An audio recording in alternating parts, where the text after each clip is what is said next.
Welcome to Politics and Policies on Oweleke TV on this beautiful day. It is the 28th day of August 2024.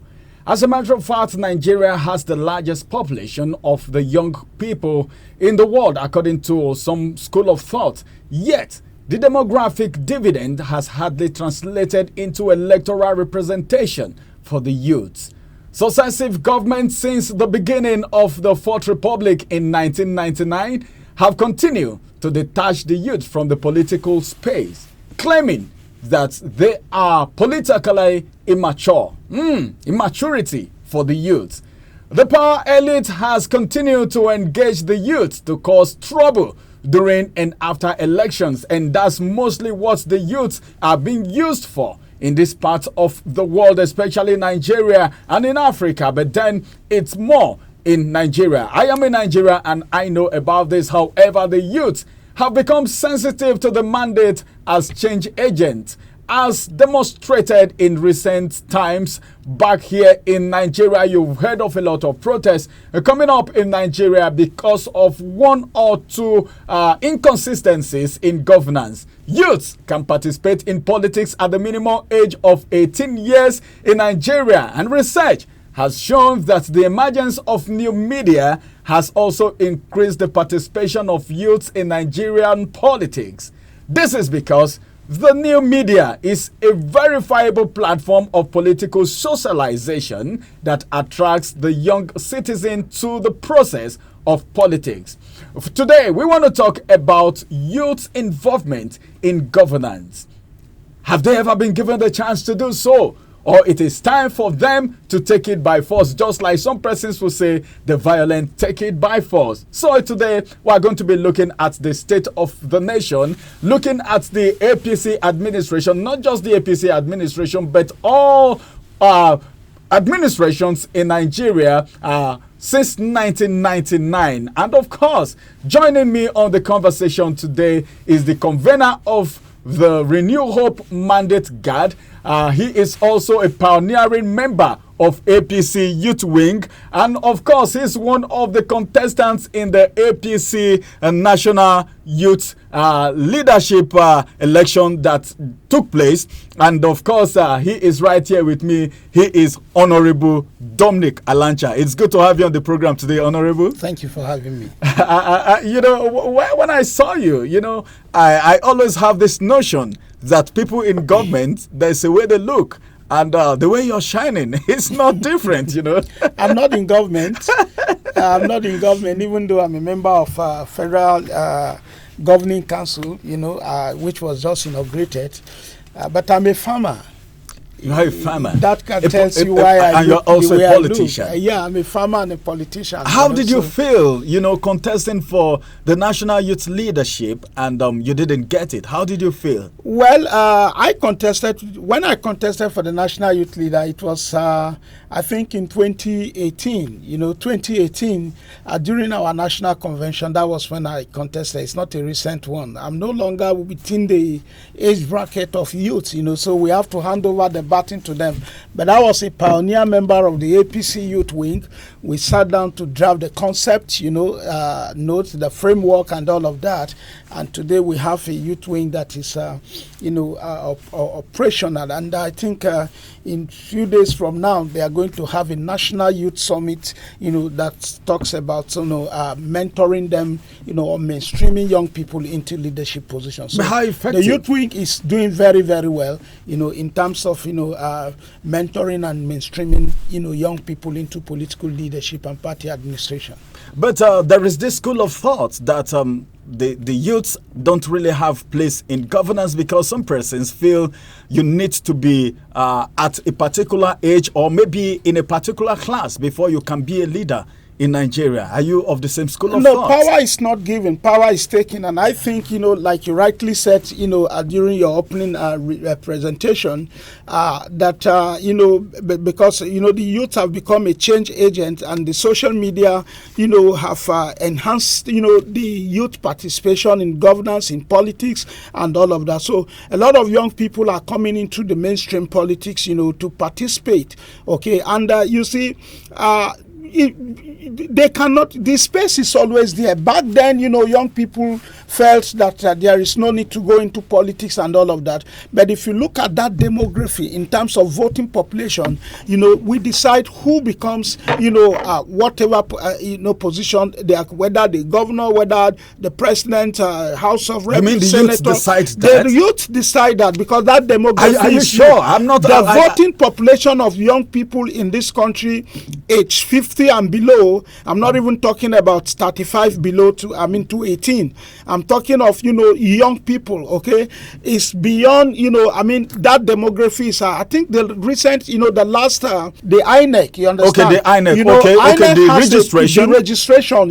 Has it that young people below age 18 to 35 and then below 50 to 18 constitute about 67% of that voting population. So meaning they are the largest. They are the largest demography. Okay, let me as far as our voting population Honorable is concerned. Alancha, you said something very vital. You said the youths are responsible, to a large extent, who rules the country in various capacities. Absolutely. Can we now hold the youths responsible for what is happening right now in Nigeria, as it has to do with the APC leadership? You cannot hold the youth responsible as to what is happening in Nigeria: insecurity, hunger, hardship, our backwardness, deficit in infrastructural development and all of that. You can't hold young people responsible for that. But what I'm saying, you hold our leaders responsible for that. But for for you see, the space is already there. Young people need to come in and take. How do they come in? By registering as card-carrying members of political parties. Right now, as I speak to you, we are driving that awareness so that anybody that turns 18 will register as a political party member, whether APC, PDP, whatever political party of your choice. Go and register and participate in the process that throws up leaders. Okay, just hold your thought for a minute. You also, you can contest, and be voted for, because once you are 18, you can be voted for. You can vote and be voted for. Yeah, that's exactly what I said during my introduction. But then let me say something now. Nigerians can hear what we're talking about. We're talking about youth participation in governance. And of course, Alancha has said, Honorable Alancha has said that the youth, to a large extent, contributes to who rule in this country. But I know some of you will differ in opinion, like I do. I differ in opinion too when you say the youth contribute. You remember what happened in 2023 when a lot of people voted for the candidates of their choice. But at the end of the day, there was a slogan, go to court. And at the end of the whole scenario, the people now believe that their mandate never counted, looking at everything that happened, which I believe everything that happened. You see, as a Nigerian. that is why I'm telling you that we are creating this awareness for young people to be card-carrying members of political party.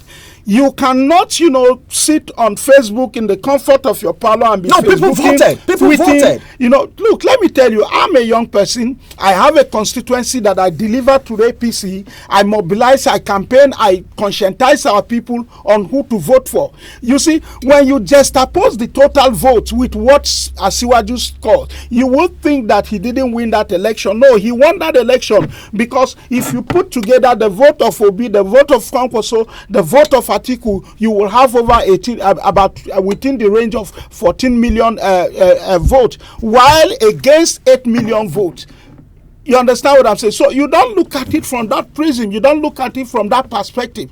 You look at it by, from individuals, presidential candidates, that contested and the votes allocated. Who are those that voted for all these people? The young people, like I told you, young people constitute over 60%. 67%. Let me ask you a question. Let me ask you a question.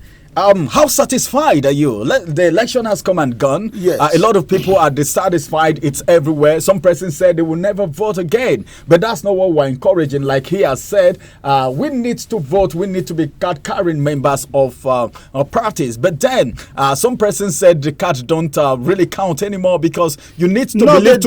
You need to believe. But do you believe in Godfatherism? Well, look, let me tell you, I do not believe in Godfatherism, so to say, because I'm a young person and I'm encouraging young people to go into political party. You see, what the practice over time has been the practice of Godfatherism. But as I speak to you, it's changed. In this recent election, we have Okada people that, have come to the National Assembly. Okay, we have peasant farmers that have come to the National Assembly. We have people of no status, before now that are in the National Assembly. How did they get there? How did they get there? Labour Party. Not only Labour Party, even in APC. The APC, part of the agenda and manifestos is to, mainstream young people into leadership position, and that account for the reason why former President Muhammadu Buhari signed Not Too Young to Run bill, so that young people, to encourage young people to go into, political party, participate in election and stuff like that. And like I told you, a lot of people, young people, have been mainstream into leadership position. I think in Oyo or thereabout, we have the youngest speaker, in the parliament. And then if you go to House of Reps here, they even have young legislators forum. And those people don't have godfathers? It's not about godfather. You see, prove yourself. You understand your competence, your capacity, your abilities. Okay, Nigeria is moving in the next 10 years. What we'll be talking about is what you can offer. It's what you can offer. All right, let me ask. It's not about Godfatherism. It's not going to be about Godfatherism. It's not going to be about who you know. It's going to be about what you can offer, because you live with the people in the society. You reside with them. They know you. They know your abilities. They know what you can do, and that is where we are going by the special grace. All right, let me ask you now. I'm so glad that you are. Where the politics of issue-based politics will take center stage. Politics based on merit.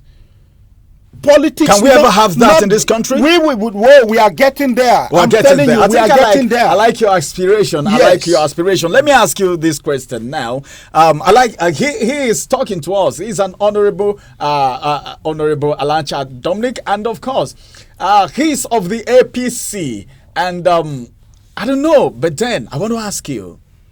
Is there hunger in the land, in Nigeria right now? Well, look, let me tell you, certain realities cannot be denied. Yes, there is hardship, there is hunger. What occasion it is what we should be looking at. We should be so talking. What occasioned it? President Bola Ahmed Tinubu inherited a battered economy. Okay, even though from a transition from APC to another APC, okay, but that is the truth, that is the reality. So it means our leaders in the past did not put up systems, did not put up infrastructures that would strengthen. Look at what is happening, to energy, to power, okay.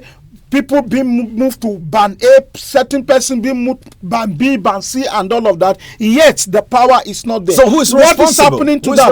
That is what we are saying, that there are certain persons within the structure of government that are not doing the needful. And what Asiwaju is doing is to build a foundation, strengthen, the institutions, so that they can begin to deliver on, some of this the economics in their various economic sector, like health, like power, like energy, energy, yes, like agriculture and stuff like that. But then, so the hunger is there, and it is occasioned by the removal of this fuel. That's what I want to say. The policies. Why you are not talking about the policies? No, I want you to talk about the policy that has brought us to where we are today. The policy is the right policy. And we are facing all of this. Absolutely, because you see, the food deregulation does not support, subsidy, payment of subsidy, and the payment of subsidy is no longer sustainable. If Nigeria go full into, a deregulation, like, the days of Obasanjo, where he deregulated the communication sector, and we had a lot of, telecommunications company popping up, and then back then I bought my line, I think that something thousand naira, but today an MTN line or Airtel line or a T-Salat line is being sold for 100 naira. That's not courtesy of APC. That's not courtesy of APC. You need to create a comfortable business environment for businesses to strive, and that is what talking about is doing. Okay, that's what he's doing. Absolutely, with the policies that have been introduced. Do you know how many companies have left Nigeria and so many warming up to go?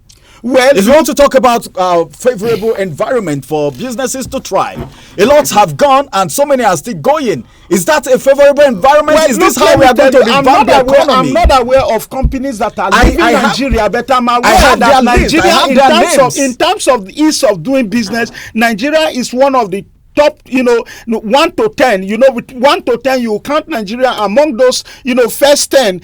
In terms of ease of doing business. But in this administration, in case you don't know, we can actually, Google is our friend. Apart from the ones that I know, Google even left Nigeria too, and leaving a lot of people unemployed. Glasgow left. The issues that Nigeria has. I have a number of them. Some of those. But in this administration, we're not paying their tax and all of that. So there are issues. If they left, not because their business is not thriving. No. They have reasons why they are leaving. Well, tell us the reason, then we interrogate it. The reason why they are leaving is because... the reasons why they are leaving, then we'll be able to interrogate those reasons why they left. The economic downturn is one. Then unfavorable taxes. Even MSMEs cannot even thrive in this country anymore. The worst, the worst that has happened so far to business owners is in this administration. And a lot of people are folding up right now. And that is courtesy of APC. Because this is APC to APC. When you say unfavorable taxes, I disagree with you, because taxes have to, be juxtaposed with your earnings, okay? If these people, look, these guys are making billions of dollars from Nigeria. And in fact, one of the things I'm even saying is that, take for example, multi-choice. Okay, what they are making, emptying what they are making from this country. Will you honestly tell me that with what they are making, their taxes is commensurate to what they are making?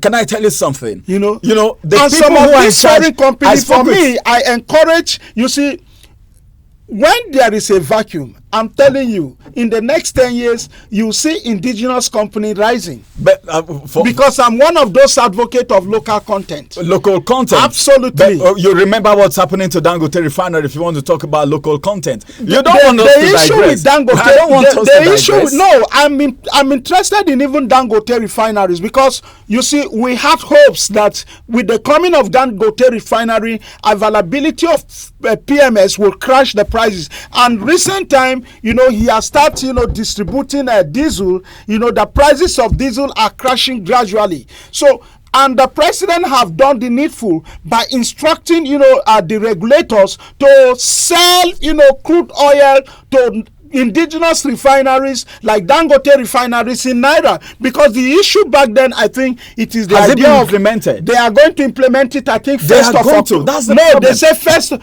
September or first of October. One of the it will be implemented. You see, let me tell you, these issues are not issues that are taken by fear. They go through, certain bureaucratic but the people are suffering. Processes. People are suffering. Hunger everywhere.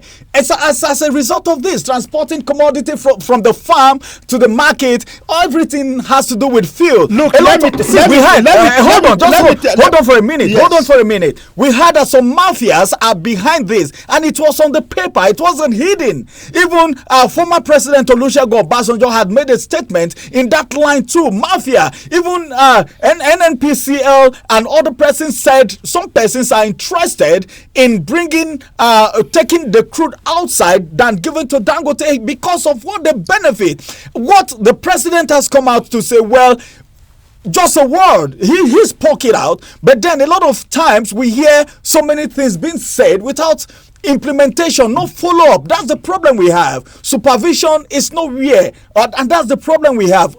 Dangote Refinery is supposed to be operational fully before now. We were told in January that the refinery in Port Harcourt was going to start operations. In January, they told us in December that it was going to start in January. They even told us it was going to start in December. December, they shifted it to January. January, they shifted it again until now before Dangote came on board. Then this frustration. What would you have to say about that? Look, everything happening in this administration. I would like to use this opportunity to call on citizens to hold government to account. okay, and to hold government to deliver on their electioneering promises.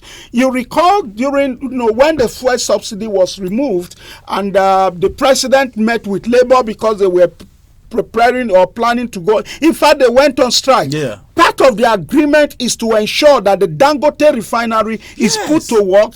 No, not the Port Harcourt refinery, the Warri refinery, and probably the Kaduna refinery. Yeah. These 3 refineries are put to work, to service, the need of the people in terms of PMS, the availability and stuff like that. But what is happening to all of those agreements today? The other day I called on Labour. It's not just about you going for strike for increment for your wages and stuff like that. Go to strike to ensure that government are doing the needful. You promise that you are going to be part of the monitors, those that will be monitoring and evaluating this level of work in refinery. You have never come out to tell Nigerians the level of work in Port Harcourt refinery or Kaduna refinery or Warri refinery, but you are saying that you are going on strike because your minimum wage, your arrears are not paid to you. So what I am saying is that, look, when a problem is realized, the solution is at hand. The problem we are having, with hunger in this land, which affect virtually everything, is the removal of subsidy. And it is not subsidy is not sustainable. Why? Because of the exchange rate. The exchange rate has gone so very high. So what do? We need to look inward. There is no nation that is producing oil that do not have refineries to produce for local consumption. That's it. So we should hold you are now understanding what I'm saying. Yes, we should hold government accountable. I am a member of APC and I am holding my government accountable. Anywhere I have opportunity, I tell them there is need for them to put Port Harcourt refinery, Warri refinery, Kaduna refinery into use, so that we begin to have availability that means subsidy. That is to say, in a nutshell, APC is underperforming. That's what it means. No, I'm not saying if you look at other areas, take for example, the palliatives that government has provided. Did you get? I didn't get. Well, maybe you are not in the category because it's for the most vulnerable. I don't see you as a most vulnerable person. Honorable, I've carried out research.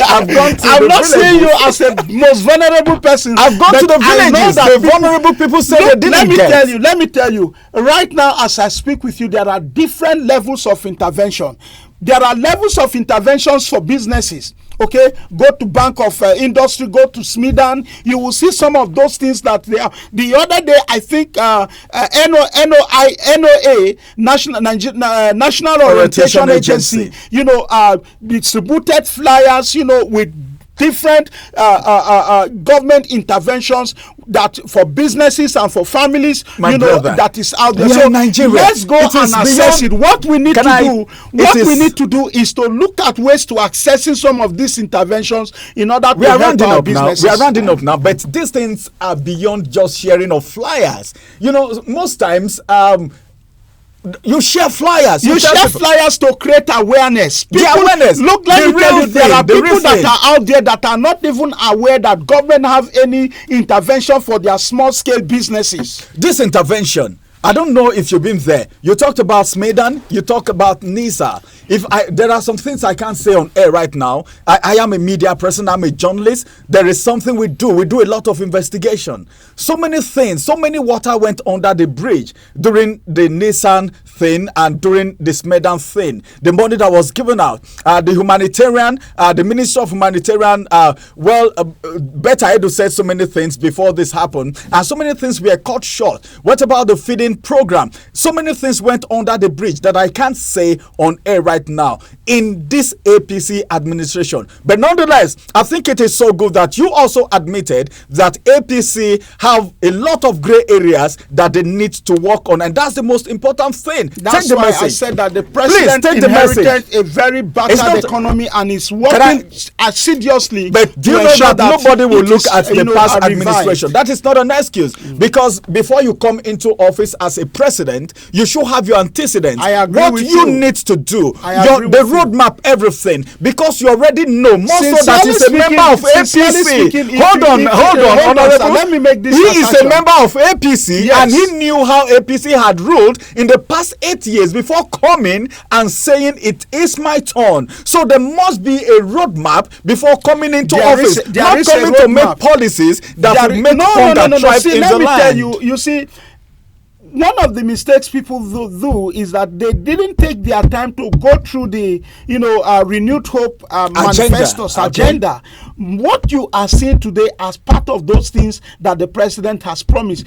First, subsidy removal. And look, let me tell you, for the subsidy removal, any president that would have come, if he has summoned the political will, they would have done it and would have still been in the same mess. All right, thank you very much, Honorable. It has been Honorable Alancha, of course, Dominic, and he is I don't want to call him a soon-to-be senator. Well, we spoke behind closed door. He's doing very well. He's a member of the APC. And very importantly, he has said that the APC have a lot to do. But then, I don't know, there is hunger in the land. And the presidency is aware of that. And so many things coming up.